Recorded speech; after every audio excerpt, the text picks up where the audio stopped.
이 시간 건강과 경건의 관계라는 제목으로 하나님 말씀 증거하겠습니다. 건강 참으로 중요한 것입니다. 건강해야 무엇인지 할 수 있지요. 건강을 잃어버리게 되면 우리가 할 수 있는 것들이 너무나 제한적입니다. 사실 거의 없게 돼요. 그래서 혹자는 이야기하기를 건강을 잃어버리면 모든 것을 잃어버리는 것이다 라고까지 이야기를 하고 있습니다. 그렇다면 우리 그리스도인들 건강해야 되는데, 건강해야 사실은 주의 일도 하고, 건강해야 행복한 가정도 이루고, 건강해야 우리가 하나님의 사람으로 밖에 나가서 일도 하고 전도도 하는 것이지요. 그렇다면 도대체 우리가 건강, 이거 어떻게 해야 되는 것인가? 성경적으로 건강을 우리가 어떤 생각을 가지고 보아야 되는가? 건강은 도대체 어떻게 이루는 것인가? 오늘은 본문 말씀을 통하여서 건강과 경건, 건강과 우리 신앙의 관계에 대한 말씀을 듣고자 합니다. 말씀을 들을 때에 한번 돌아보세요. 나는 영과 육이 건강한가? 내가 만일 건강하다면 감사한데 그렇지 못하면 이유가 무엇인가? 하나님 앞에서 내가 어떻게 하면 건강할 것인가? 고민하는 가운데 우리 제1교회 성도님들 한 분도 빠짐없이 육신도 강건하고 영도 강건하여서 주님의 뜻을 힘있게 이루어 나아가는 하나님의 사람들이 주 안에 모두 될 수 있기를 주의 이름 간절히 축복합니다. 첫 번째 따르겠습니다. 건강은 행복한 삶의 중요한 요소입니다. 정초가 되면 사람들이 소원을 많이 이야기하죠. 새 소원들을. 기자가 사람들에게 묻습니다. 새 소원이 뭡니까? 그러면 상당수의 사람들이 뭐라고 이야기하냐면 소원 성취하는 겁니다. 이렇게 얘기해요. 소원이 뭐냐고 묻는데 소원 성취를 이야기해요. 참 아이러니한 거죠. 그래서 기자가 다시 물어요. 좀 구체적으로 그 소원이 뭐냐라고 물으면 상당수의 사람들이 나와 우리 가족 사랑하는 사람들이 건강했으면 좋겠다라는 이야기를 많이 합니다. 실제로 건강이 중요하죠. 어떤 윤리학자가 현대 현실을 보고 이런 이야기를 했습니다. 현대 현실을 보면서 이 현대는 상실의 시대라고 이렇게 얘기를 했습니다. 그런데 이 상실의 시대라는 의미가 물질이나 지식이나 지위가 없기 때문에 상실된 시대가 아니라 가지고 있는데도 내가 가지고 있다라는 인식을 하지 못하니까 없는 것처럼, 잃어버린 것처럼, 가지고 있는 것을 모르니까 결국은 상실감 가운데, 소외감 가운데, 특별히 상대적 빈곤감 가운데 살게 되는 그런 모습이다라는 이야기입니다. 미국에 가면, 여행을 가면 꼭 들리는 곳이 있죠. 나이아가라 폭포입니다. 아주 장관입니다. 나이아가라 폭포의 장관을 감상하고 있는 사람들 중에 어떤 사람이 갑자기 툭 묻습니다. 저거 미국 건가? 왜냐하면 미국에서 보고 있으니까. 그랬더니 옆에 있는 사람이 아니야, 저거 카나다 거야. 왜냐면 저 건너편은 카나다거든 라고 얘기를 했습니다. 그러니까 어떤 사람이 중재하면서 아니야, 이거는 미국이고 카나다 두 나라의 것이야 라고 이렇게 이야기를 했습니다.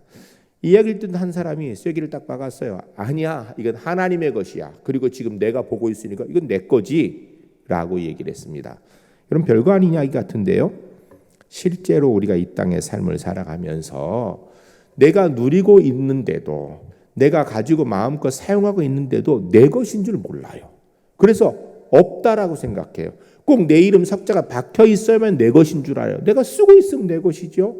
내가 사용하고 있으면 내 것인데 그리하지 못하여서 결국은 상실감, 누리고 있는데도 상대적 빈곤감 가운데 살고 있는 사람들이 많이 있다라는 것입니다.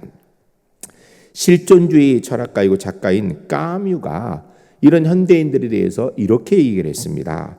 시가지 한복판에 세워진 공중전화 부스 안에 들어가 있는 사람이다 라고 얘기를 했어요.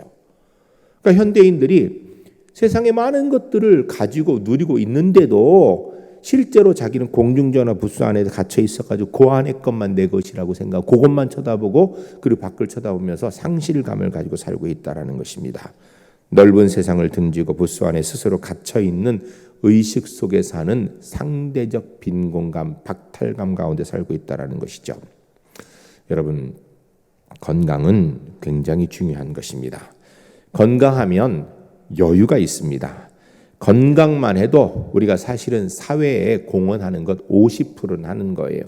내 건강만 잘 지켜도 우리 가정의 행복 내가 50%는 책임지는 거예요. 왜냐하면 내가 만일에 건강하지 못하면요, 내가 속한 가정이 행복이 많이 줄어듭니다.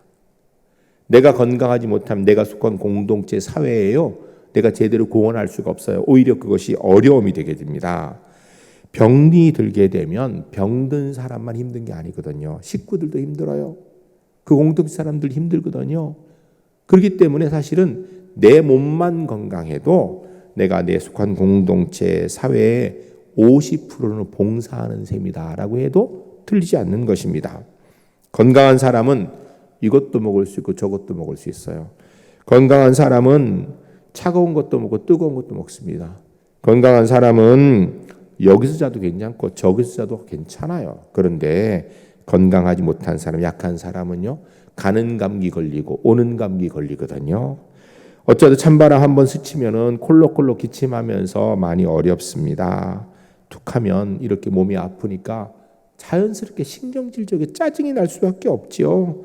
그러니까 결국은 다른 사람에게 그렇게 좋지 못한 모습을 보일 수밖에 없는 거예요. 허약해서 그렇습니다. 건강하고 튼튼하면 이런 것들이 이길 수 있어요. 의학적으로 이야기를 하는 것을 이렇게 읽어보면 건강한 사람의 위장은요, 이 손바닥 두께만큼 두껍답니다. 그래서 우리 위가 실제로 요거만 한데 여기에다가 뭐 몇 리터의 음식물을 넣어도 문제가 없는 게 이 손바닥 두께만큼 두껍기 때문이라는 거예요. 그런데 보면 신경질적인 사람 살펴보면요, 사실은요, 위가 굉장히 얇답니다. 얇아가지고선 뭐가 들어가면 이게 두툼해야 잘 견디는데 얇으니까 곧 찢어질 것 같거든요. 그러니까 본인이 스스로 그게 불편한 거예요. 신경질적이 되는 거고요. 그래서 잘못하면 천공되는 거예요. 위 천공은 쉽게 되는 게 아니거든요. 웬만큼은 뭐 예를 들어서 막 그 쇠 같은 걸 먹어도 그것 때문에 위가 천공되지. 왜? 두툼하기 때문이에요. 그런데 위가 얇아지게 되면 그렇게 되는 거예요. 신경질적이 되고 건강이 우리의 삶에 굉장히 중요한 영향을 미치는 것이죠. 허약해지고 휘청휘청하니까 문제가 되는 겁니다. 몸이 건강하면 다 괜찮아질 수 있는 가능성이 있는 게, 몸이 건강하면 마음도 건강할 수 있고 몸이 건강해야 삶도 평안할 수 있게 되는 거예요. 건강이 참 중요한 것이거든요. 전 우리 울산제일교회 성도님들이 육신이 강건하여서 하나님의 사람으로 늘 행복할 수 있는 기본의 은혜가 있으시기를 주의 이름 간절히 축복합니다. 이 건강이요, 진짜 큰 은혜거든요. 두 번째 따라하겠습니다. 속 사람의 건강이 더 중요합니다. 건강의 비결이 무엇인가 하면 여러 가지가 있겠지만 결국은 그 내용을 합쳐보면 적당한 음식 먹고 열심히 운동하고 마음 편안하게 가져라, 이거예요. 뭐 의사 선생님들이나 아니면 건강 전문가들이 나와서 이야기할 때 내용이 보면 뭐 장황하게 하지만 내용은 다 똑같아요. 적당히 음식 먹고 나이가 들수록 좀 조절을 적게 먹어야 된다라는 거예요. 그리고 운동 열심히 하고 마음 평안하게 먹으라는 거. 쓸데없는 데 신경 쓰지 말고. 여러분, 그런데 여러분 그거 아십니까? 실제로 사람이 건강하게 사는 데 있어서 진짜 다수를 차지하는 건요, 속 사람의 건강, 정신적인 문제라는 거예요. 학자들이 연구해 보니까 그게 75%랍니다. 몸의 건강의 문제는요, 사실은 25%밖에 안 된대요. 우리가 아무리 좋은 보약을 먹고 열심히 운동하고 한다 할지라도 그것은 25%의 영향이 있는 것이고, 실제로 75%의 우리 건강의 대다수의 문제는 속 사람의 건강, 정신적인 문제, 영적인 문제에 달려 있더라라는 것입니다. 심리학자들의 분석에 의하면 건강을 잃어버리게 되는 이유가 몇 가지가 있는데, 첫 번째 보면 소셜 아이솔레이션. 그게 뭐냐면 사회적 고립감이랍니다. 사람들 가운데 살고 있는데 사람들이 날 알아주지 않아요. 날 무시해요. 그러다 보니까 거기에서 정신적인 스트레스가 되어서 그게 결국은 육신의 건강도 잃어버리게 되더라는 거예요. 왜? 정신적인 문제가 75%를 차지하니까요. 둘째는 메이저 라이프 체인지예요. 삶에 중요한 변화가 생겼을 때 특히 배우자가 사망했다든지 자식이 죽었다든지 이런 큰 사건이기 때문에 그 충격으로 인해서 사실은 내 몸의 건강에 아무 이상 없을 텐데 정신적인 충격, 마음의 충격이 몸의 건강을 잃어버리게 만들더라는 거예요. 셋째는 lack of confidence, 자신감의 결여예요. 자신감의 결여. 스스로 만족하지 못할 때 내가 스스로 부족하다고 생각해서 자존감이 약해지게 되면요, 그로 인해서 몸의 건강이 잃어버리게 되더라라는 것입니다. 네 번째는 dissatisfaction of his job. 그래서 자기가 하는 일에 대한 불만, 만족감이 없는 거예요. 내 직업에 대해서 만족하지 않아. 내가 어쩌다가 이 일을 하고 있지. 다른 사람 저런 일을 하고 있는데 나도 저거 했으면 좋겠는데 자기가 하는 일에 대해서 만족하지 못하게 살고 있다라면 건강을 잃어버리는 원인이 된답니다. 실제로 조사를 해보니까 자기 일에 만족하지 못하는 사람이 만족하는 사람에 비해서 호흡기 질환이요 12배나 더 많이 발생하더라는 거예요. 의학적으로. 결국은 우리가 육신의 건강을 잃어버린 이유가 운동을 안 해서 뭐 이런 것도 있겠지만 이 사회 심리학자의 분석에 의하면요, 정신적인 문제, 마음적인 문제가 훨씬 더 육신의 건강을 잃어버리는데 지대한 영향을 미치더라는 것입니다. 이런 불행한 생각을 가지고 사는 사람을 염세주의자라고 하죠. 굉장히 비관적인 사람들이죠. 이 염세주의자들은 한번 일이 잘못되어지면 그걸 운명으로 생각한답니다. 그래서 무슨 생각하는가? 앞으로 일이 계속 잘못되어지겠구나라고 체념을 해버린다라는 거예요. 낙관주의인 사람은 그렇지 않다라는 것입니다. 일이 한번 잘못되어져도 다음번에는 잘 될 거야 라고 이렇게 평안하게 생각하는데, 염세주의자는 내 운이 다 했는가 봐, 이제는 좋을 일이 없겠어 라고 체념하고 나쁜 일만 생길 거라고 생각하고 사는 사람, 구제불능이지요. 여러분, 그는 사실은 정신이 죽은 거예요.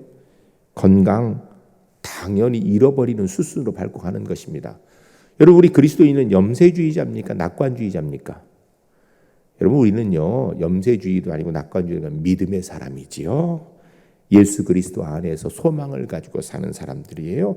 그냥 일이 잘 될 거야, 긍정적인 생각이 아니라 주님께서 주님의 뜻을 이루어 주실 거야 라는 믿음의 사람이지요. 실제로 인간의 감정이 의지나 지식보다 우선한답니다. 생각을 달리해서 느낌을 이상하게 받기 시작하면 그게 절대적인 영향을 미치고요. 이게 사람의 원초적인 문제라는 것입니다. 러시아의 철학자 솔프비에프라는 사람이 감정을 세 가지로 구분했습니다. 첫 번째가 수치, 두 번째가 연민, 세 번째가 경건. 첫 번째 수치는 동물적인 원초적인 것이랍니다. 그러니까 사람이 느끼는 이 수치감, 동물적인 감정이라는 거예요. 두 번째 연민, 이건 인격적인 감정이라는 것입니다. 사람을 보고 불쌍히 여기는 것, 긍휼히 여길 자, 이게 인격적 감정이에요. 그리고 경건, 이것은 종교적인 감정이라는 거예요. 이 감정의 위력이 얼마나 큰지 감정에서 한번 빗나가면요, 다른 게 아무리도 안 돼요. 특별히 우리나라 사람들은 그게 아주 심하지요. 우리나라 사람 자기 싫으면 평양 감사도 안 해요. 내 감정 상하면 다 소용없어요. 옳고 그른 것 아무 소용없어요. 우리가 말은 신앙이라고 얘기하는데 내용을 보게 되면 자기 감정 상한 거예요. 정의라고 얘기하는데 가만히 들어보면요, 자기 감정 상한 거예요. 자기 감정 풀리고 나면요, 아무 문제가 안 돼. 우리나라 사람 여기 특별히 여기에 좀 이렇게 많이 관계가 있는 것 같아요. 그러므로 인간의 내적인 건강 굉장히 중요한 것입니다. 오늘 본문을 기록한 사도 바울, 육신의 건강이 좋지 못한 사람이었습니다. 육신의 건강이 좋지 못했는데도 그가 내적 강건함을 가지고 끝까지 십자가의 복음을 순교할 때까지 지켜낸 사람입니다.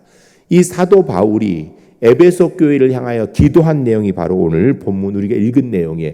그중에 우리가 16절을 한번 같이 읽겠습니다. 사도 바울이 에베소 교회를 향해서 뭐라고 기도하고 있는지 생각하면서, 우리가 하나님 앞에 가져야 될 기도 제목이 뭔지 생각하면서 같이 읽겠습니다. 그의 영광의 풍성함을 따라 그의 성령으로 말미암아 너희 속사람을 능력으로 강건하게 하시오며. 아멘. 할렐루야. 할렐루야.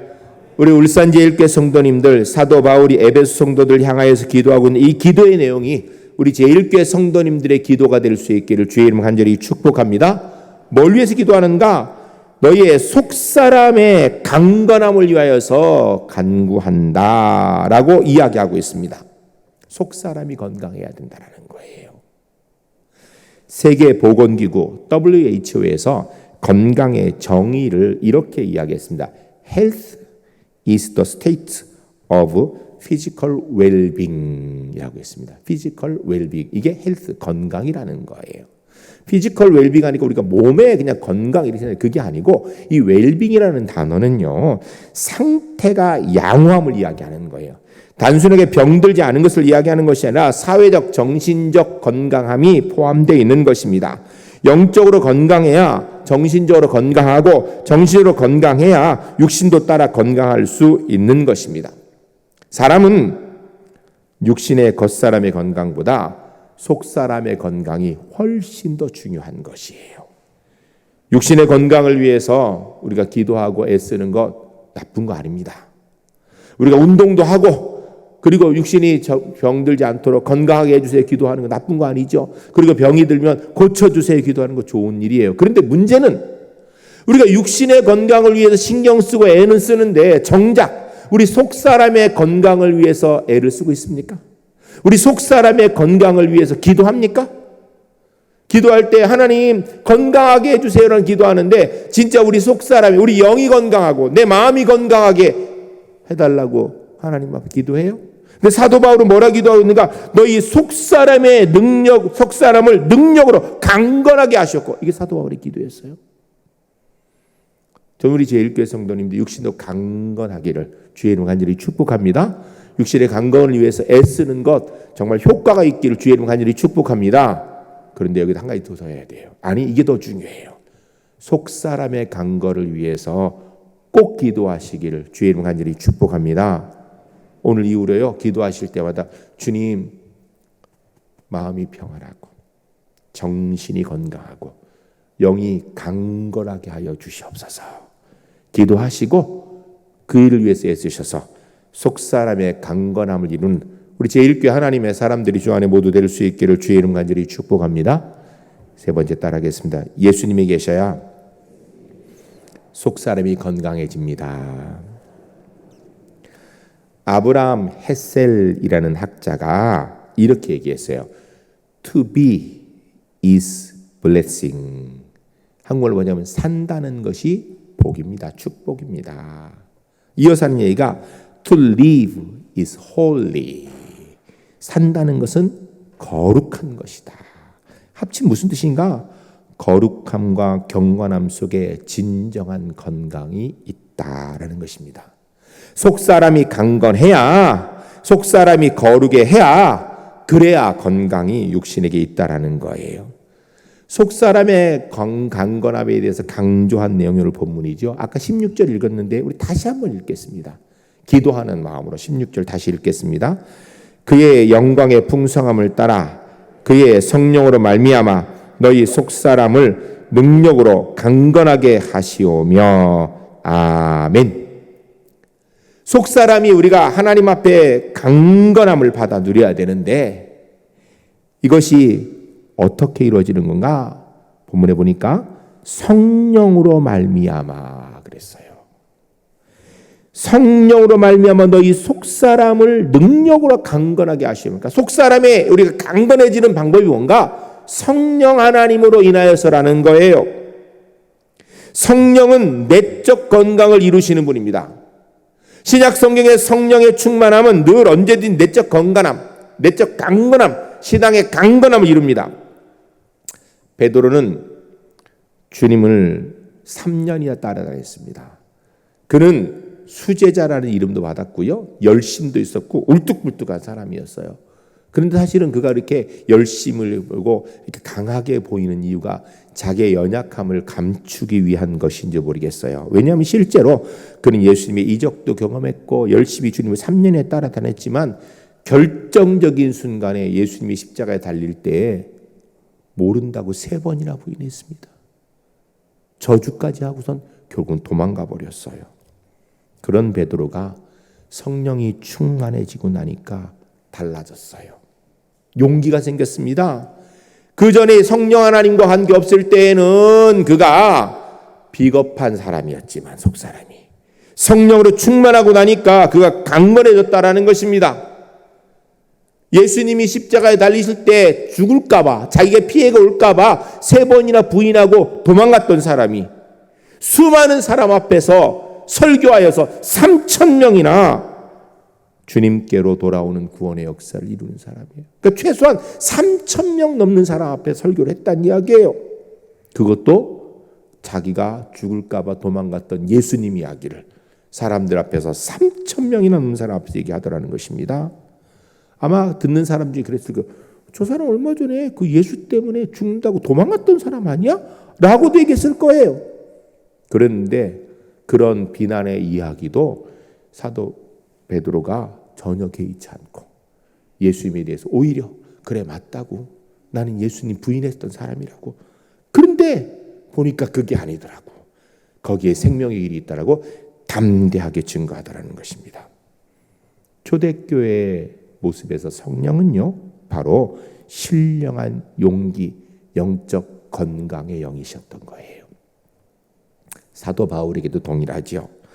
사도 바울은 자기의 신앙의 신념에 따라서 스데반을 죽이는 데 앞장섰습니다.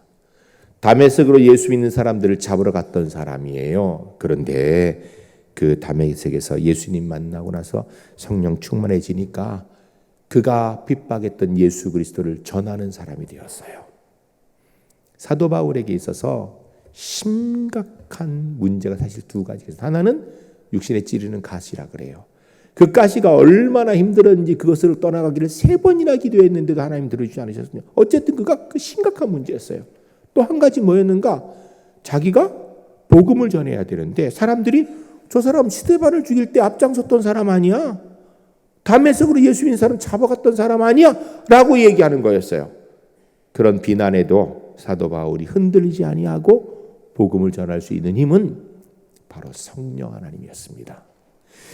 성령으로 말미암아 너희 속사람을 능력으로 강건하게 하시옵고라는 이 사도 바울의 기도대로 우리 울산제일교회 성도님들 성령 하나님의 능력으로 속사람이 강건하여져서 하나님의 백성으로 살아가는데 능력 있는 우리 제일교회 하나님의 사람들이 주 안에 모두 될 수 있기를 주의 이름 간절히 축복합니다. 17절 말씀 우리 같이 읽겠습니다. 17절 믿음으로 말미암아 그리스도께서 너희 마음에 계시게 하시옵고 너희가 사랑 가운데 뿌리가 박히고 터가 굳어져서 아멘. 16절에 성령으로 말미암아 너희 속사람이 강건해지니까 그 다음에 나타나는 게 뭔가? 믿음으로 말미암아 그리스도께서 너희 마음에 계시옵고. 그러니까 성령으로 인하여서 생긴 결과가 예수 그리스도를 나의 구주로 믿게 되는 거라는 거예요. 그리스도가 내 마음에 계신다라는 것입니다.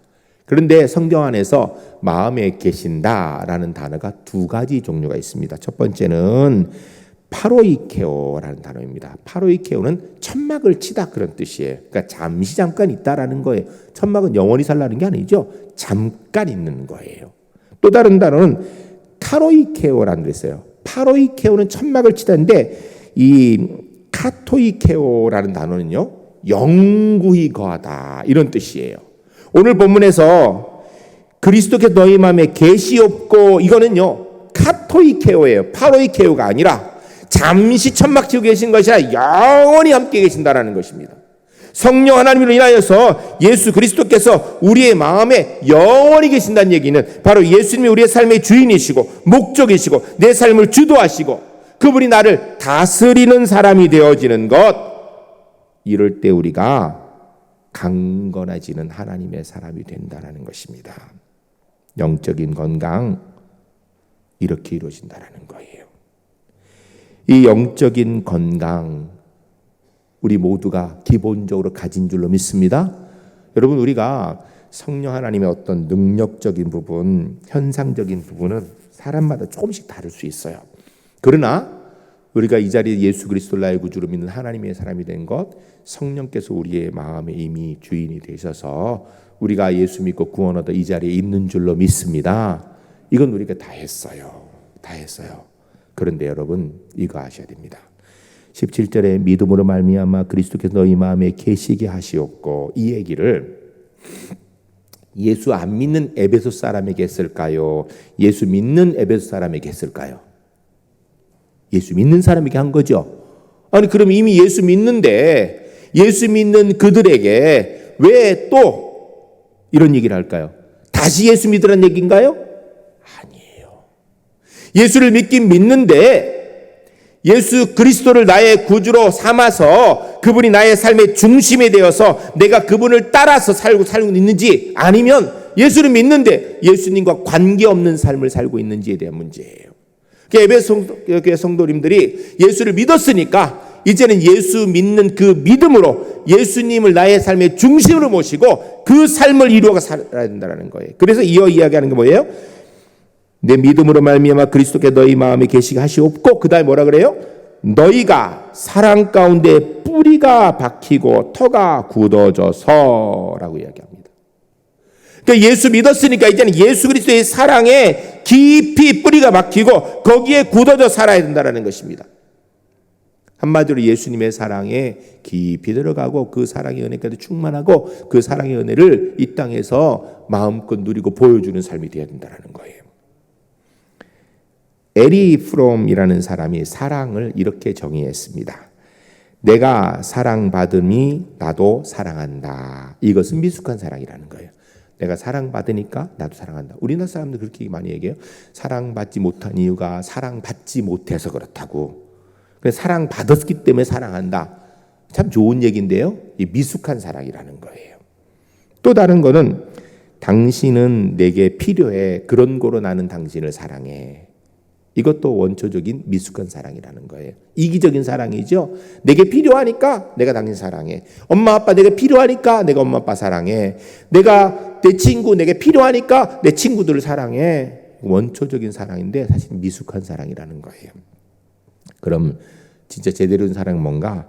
내가 당신을 사랑합니다. 그런 거로 당신은 내게 필요합니다. 이게 성숙한 사랑이라는 거예요.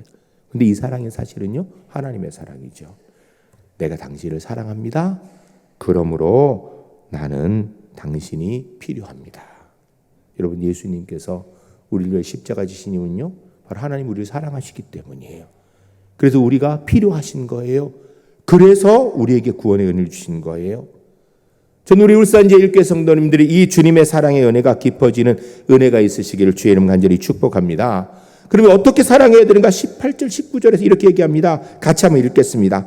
능히 모든 성도와 함께 지식에 넘치는 그리스도의 사랑을 알고 그 너비와 길이와 높이와 깊이가 어떠함을 깨달아 하나님의 모든 충만하신 것으로 너희에게 충만하게 하시기를 구하노라. 아멘.